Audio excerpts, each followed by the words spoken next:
Hello friends, welcome to my YouTube channel. तो दोस्तों, हमने रीड लेवल 1 और 2 का कोर्स स्टार्ट किया था, जिसमें कि हम हिंदी ग्रामर के बारे में पढ़ रहे थे। और हमने एक नई प्लेलिस्ट बनाई है जिसमें कि हम हिंदी की टीचिंग मेथड्स के बारे में भी पढ़ रहे हैं। तो आज हम पढ़ेंगे यूनिट सेकंड के बारे में।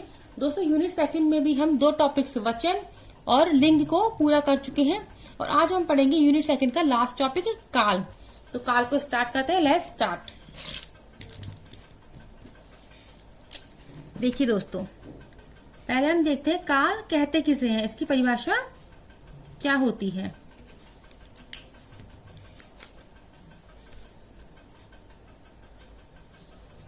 क्रिया के जिस रूप से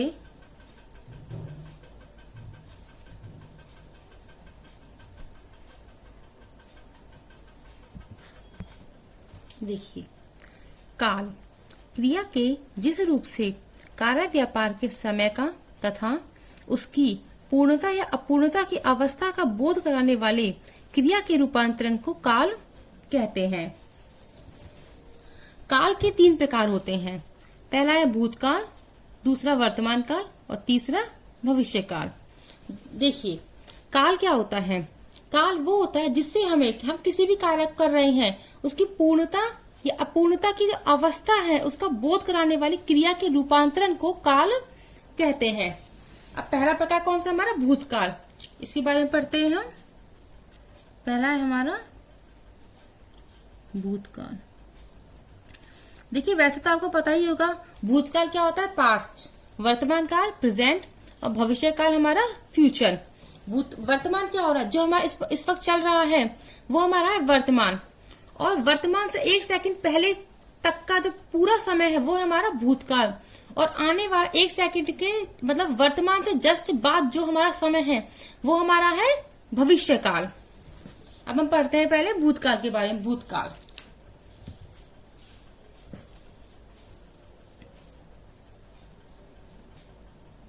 क्रिया के जिस रूप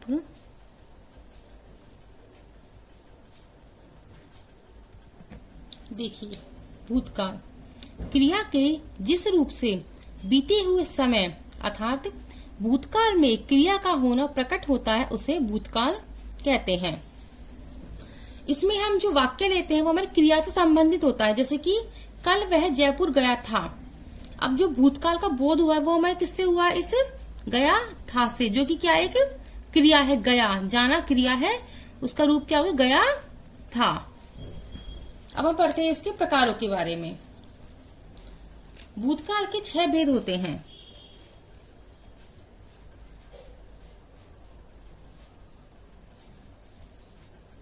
भूतकाल के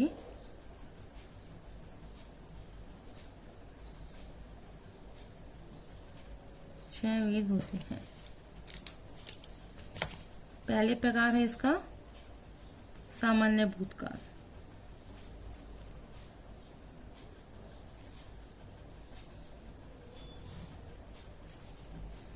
हम साथ साथ परिभाषा लेते हुए चलते हैं। देखिए, सामान्य भूतकाल क्या होता है।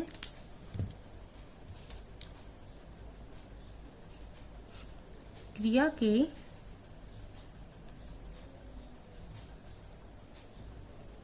जिस रूप में,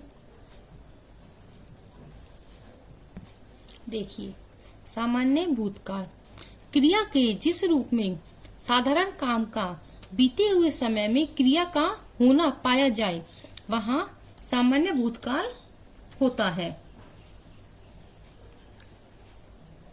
पहचान क्या है इसकी, वाक्य के अंत में ए, ई और आ जैसे वाक्य मिलते हैं। जैसे देखिए, वर्षा हुई, लड़के गए, रमेश आया। ये सब क्या है, हमारे बीते हुए समय में कार्य हुए हैं। ये होता है हमारा सामान्य भूतकाल। अब इसका दूसरा प्रकार आसन्न भूतकालिक। आसन्न भूतकालिक, देखिए इसको।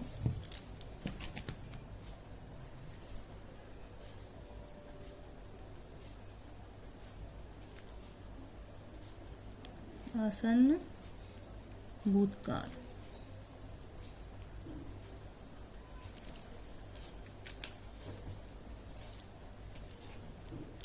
क्रिया के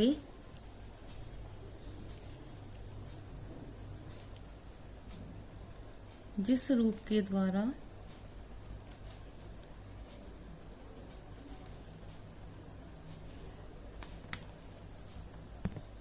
देखिए आसन्न भूतकाल क्रिया के जिस रूप के द्वारा बीते हुए समय में अर्थात तुरंत ही किसी कार्य के होने का बोध हो आसन्न भूतकाल कहलाता है। इसमें क्या होता है कि जस्ट मतलब तुरंत ही वो काम हुआ होता है। जैसे संजय कार्यालय गया है, जस्ट अभी संजय कार्यालय गया है। राहुल विदेश गया है, अभी मतलब तुरंत ही अभी विदेश गया है राहुल। पहचान क्या है इसकी? वाक्य के अंत में है, हु आदि शब्द मिलते हैं। जैसे कि ये देखिए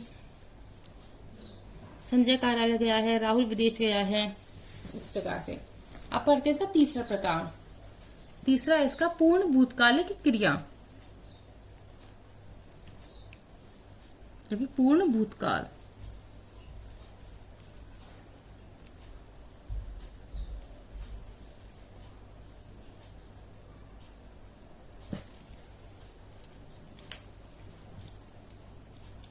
क्रिया के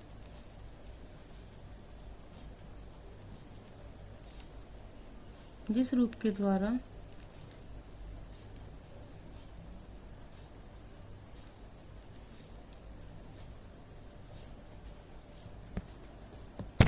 तीसरा प्रकार है पूर्ण भूतकाल क्रिया के जिस रूप के द्वारा बीते हुए समय अर्थात भूतकाल में बहुत पहले ही किसी कार्य के होने का बोध कराया जाए पूर्ण भूतकाल कहलाता है। जैसे रमेश खाना खा चुका था, बहुत पहले ही रमेश खाना खा चुका था। नेहा ने पुस्तक पढ़ी थी, बहुत पहले बहुत पहले नेहा ने पुस्तक पढ़ी थी। रोगी दवा ले चुके थे, मतलब बहुत पहले ही रोगी दवा ले चुके थे, बहुत पहले ही मतलब कार्य हो चुका था। वाक्य के अंत में था, थे, थी आदि शब्द मिलते हैं। ये सिर्फ हमारी पहचान के लिए हैं। तो ये होता है हमारा पूर्ण भूतकाल जिसमें कि कार्य बहुत पहले ही पूर्ण हो चुका है। अब पढ़ते हैं इसका चौथा प्रकार। चौथा प्रकार इसका अपूर्ण भूतकाल।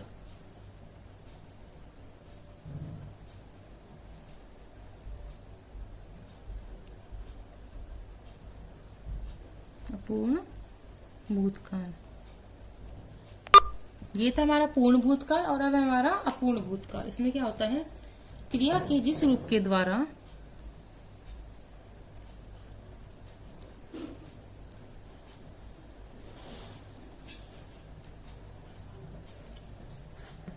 देखिए अपूर्ण भूतकाल क्रिया के जिस रूप के द्वारा बीते हुए समय में किसी कार्य के अपूर्ण होने का बोध हो अपूर्ण भूतकाल कहलाता है। इसमें क्या होता है कि कार्य पूर्ण नहीं होता है, कार्य अपूर्ण ही रहता है।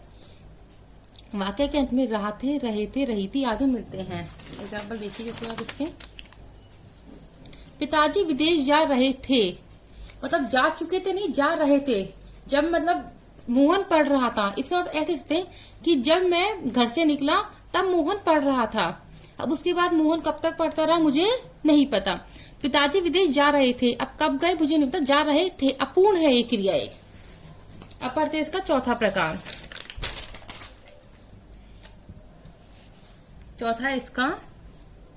चौथा प्रकार है संदिग्ध भूतकाल।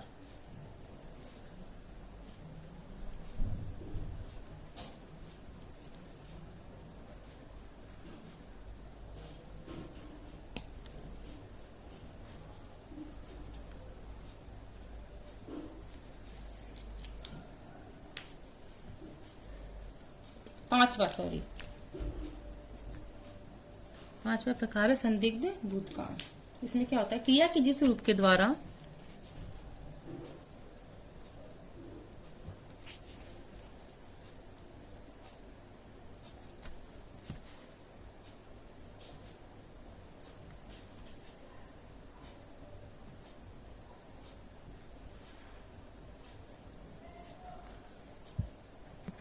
देखिए संदिग्ध भूतकाल क्रिया के जिस रूप के द्वारा बीते हुए समय में किसी कार्य के होने में संदिग्धता का बोध हो संदिग्ध भूतकाल कहलाता है।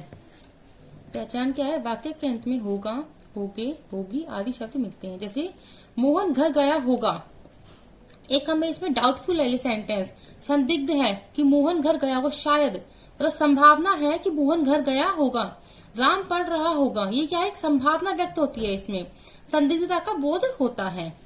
ये होता है संदिग्ध भूतकाल।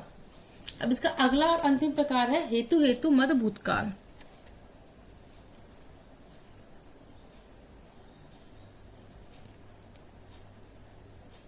हेतु हेतु मद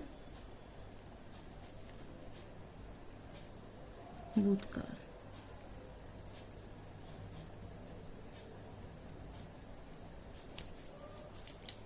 इसमें क्या होता है,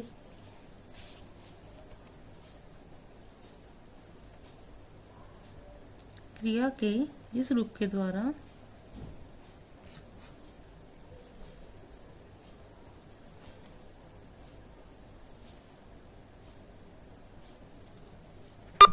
देखिए, हेतु हेतु मद भूतकाल, क्रिया के जिस रूप के द्वारा बीते हुए समय में किसी कार्य के होने में शर्त का बोध हो, अर्थात एक कार्य दूसरे कार्य पर निर्भर हो, हेतु हेतु मद भूतकाल कहलाता है।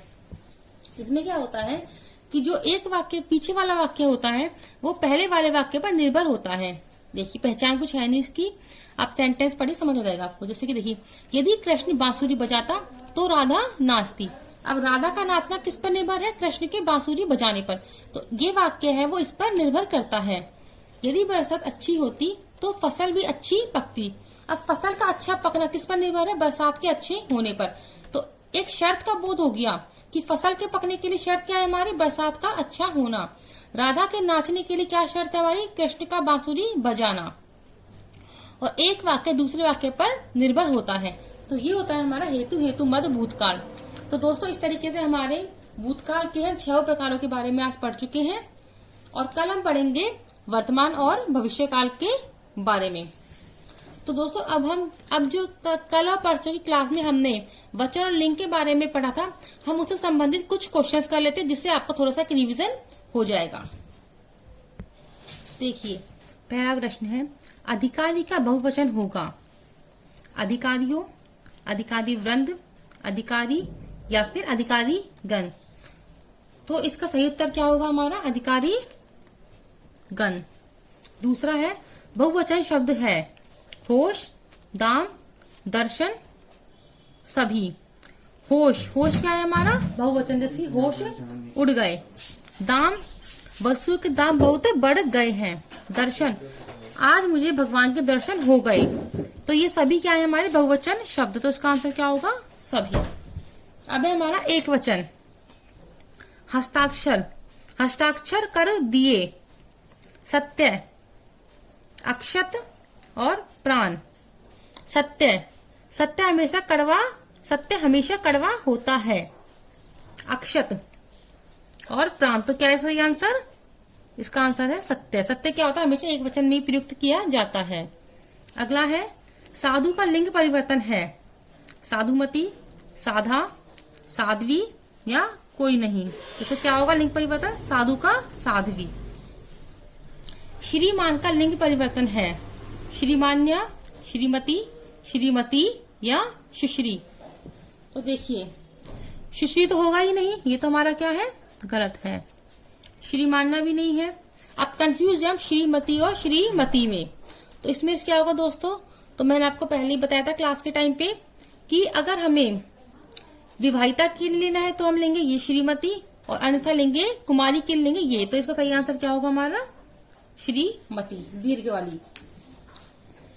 तो इस तरीके से आपने अगर ये टॉपिक अच्छे से पढ़े होंगे तो आपको ये क्वेश्चंस करने में कोई भी दिक्कत नहीं आई होगी, ऐसी मैं आपसे उम्मीद करती हूँ। तो और आप अंत तक हमारे साथ बने रहे, इसके लिए आपका बहुत बहुत धन्यवाद। तो दोस्तों, ऐसे ही बने रहिए हमारे साथ, और अगर आपको हमारी वीडियो पसंद आई है तो इसे लाइक कीजिए, अपने ज्यादा से ज्यादा दोस्तों से शेयर कीजिए। और यदि आपको काल के टॉपिक में या फिर इससे पहले हमने जो भी टॉपिक्स पढ़े हैं उनमें से किसी भी टॉपिक में अगर आपको थोड़ी सी भी कोई प्रॉब्लम है तो आप कमेंट सेक्शन में अपने डाउट को जरूर लिखिए, जिससे कि आपकी प्रॉब्लम का हम सॉल्यूशन कर सके। और ऐसे ही बने रहिए हमारे साथ, और हमारे चैनल को सब्सक्राइब करना ना भूलें। और दोस्त, सब्सक्राइब करने के साथ साथ ही बेल आइकन जरूर दबा दें, जिससे कि जैसे ही हमारी नई वीडियो आए सबसे पहले उसका नोटिफिकेशन आपके पास पहुंच जाए। थैंक यू दोस्तों।